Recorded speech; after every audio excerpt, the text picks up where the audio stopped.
like to do is I have a 1 1/4 inch spade bit, and I like to slowly deepen the eye sockets just a little bit, break the surface foam, make them a little deeper. Some people like to use a 1 1/2 inch spade bit. I think that's just a little too big. Most of the deer I do take 32 millimeter eye, and I either use a Tohican 250 IQ or a Joe Meter liquid lens eye, so that fits in here. Now this will get a nice even coat of critter clay. The back of the eye will receive some critter clay. Then I can set the eye, and if I want, I can cant it. I can turn it a little bit, give it a little bit of rotation. I think on this one here, because he's actually a wall mount, a wall pedestal, he'll be looking at the viewer straight on, like so. So I think both eyes looking forward are going to be more his speed. That'll do him better.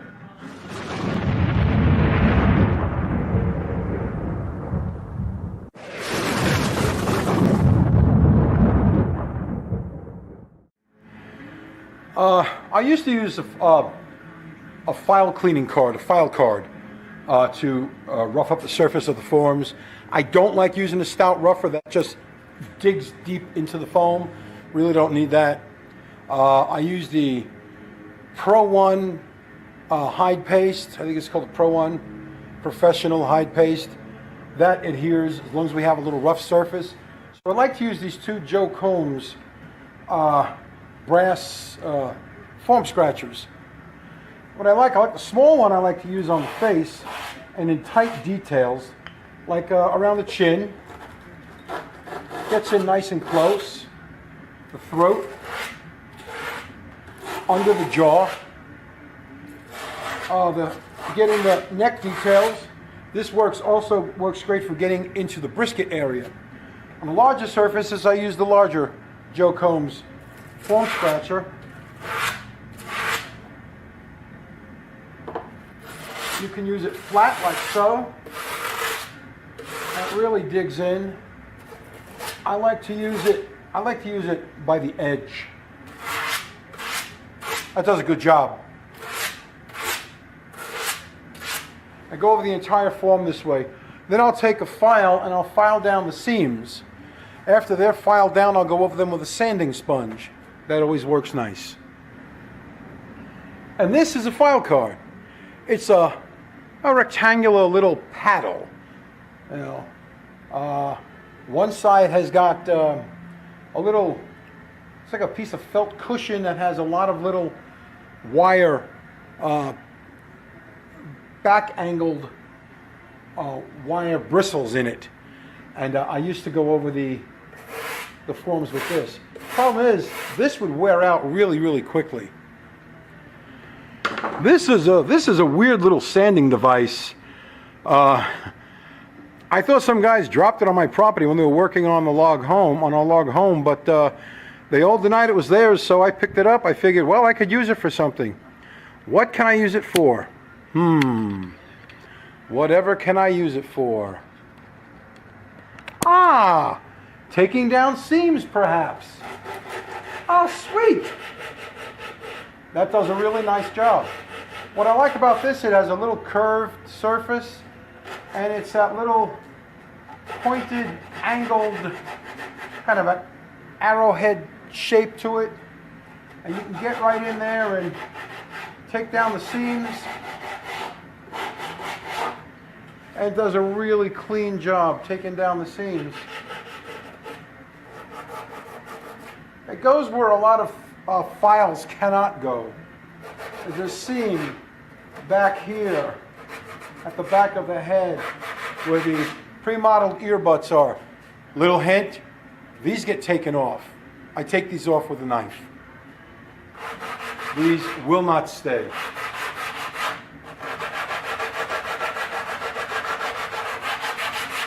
I know the guys who sculpt it, they kind of like to give us a little hand. I like to develop my own earbuds. Thank you very much. I'll just get in here with a boning knife and I just start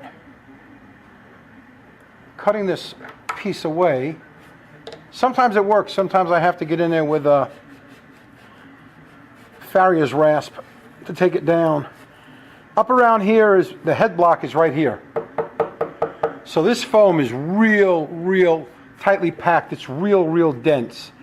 But I don't like this foam being here like this. I want this to go. So, believe it or not, I didn't slice my arm open. That's nice. I do have the little piece of foam. Whoop, there it goes. Yeah, I'll take this down with a knife. And I'll reshape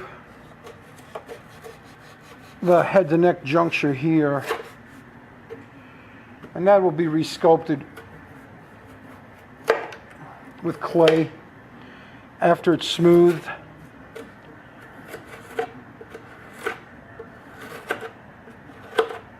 Now what I can do is take my little filey thingy that I found. I can get in here and I can shape this area with this nifty little tool. I don't know where you would get something like this. I have no idea. But it's really cool. It's a cool tool. Shape. What I like, it has a flat edge. Get in here and help reshape this area. Take down the neck bulge just a little bit. Help round off the back of the head form here.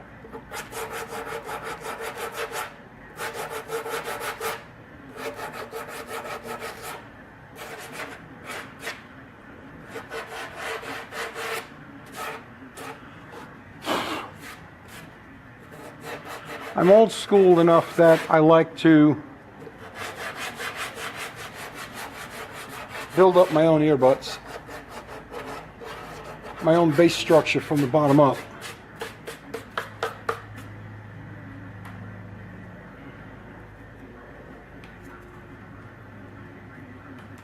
Okay.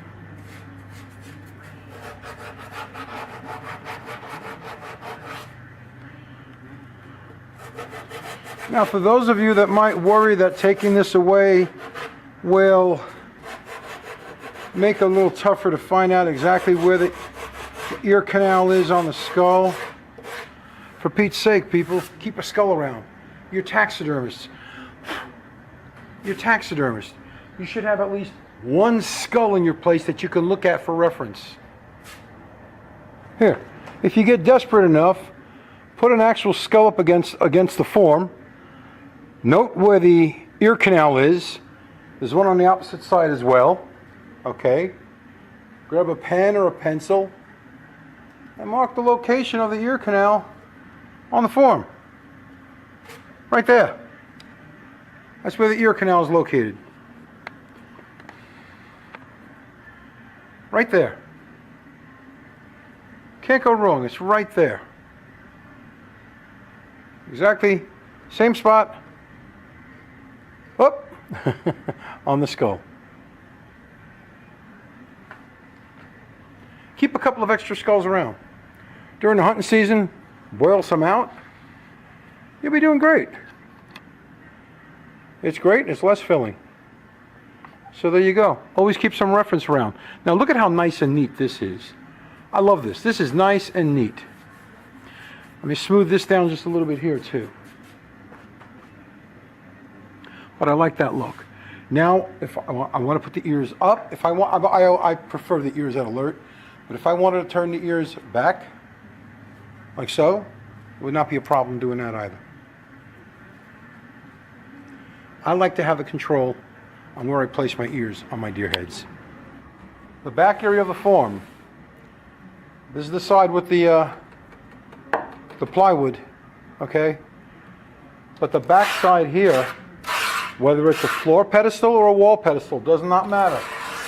Scuff it up. Why do you scuff it up? Myself, I like to glue brown deer leather to the back of the form.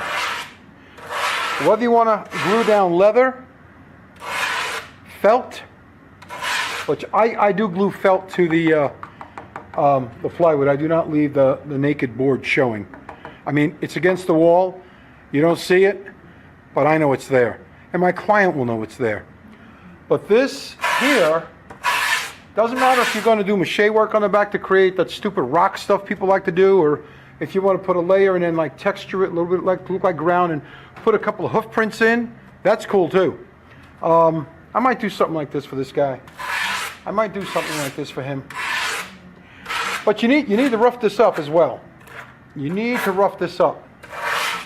Whether it's leather or mache, if it's leather, you need to scuff it up.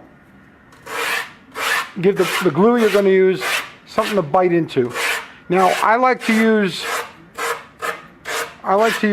barge cement. That's a rubber cement.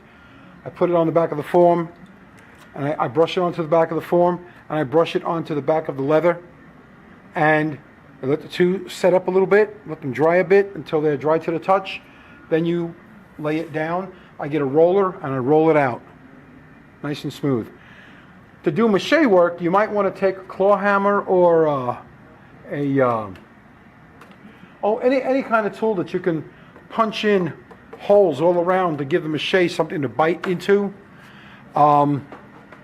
Before you do your modeling, if you use Bondo or whatever, remember, Bondo is not an adhesive. Bondo is not an adhesive. Your best bet would be to put a layer or two of spray adhesive on, then start your modeling material. Then let that cure. After you dimple the surface, okay? But I'm not sure yet exactly what I'm going to do with this, so I'm scuffing it up to prepare it for either way of finishing. But this is the back of these things should never be overlooked, okay? Okay.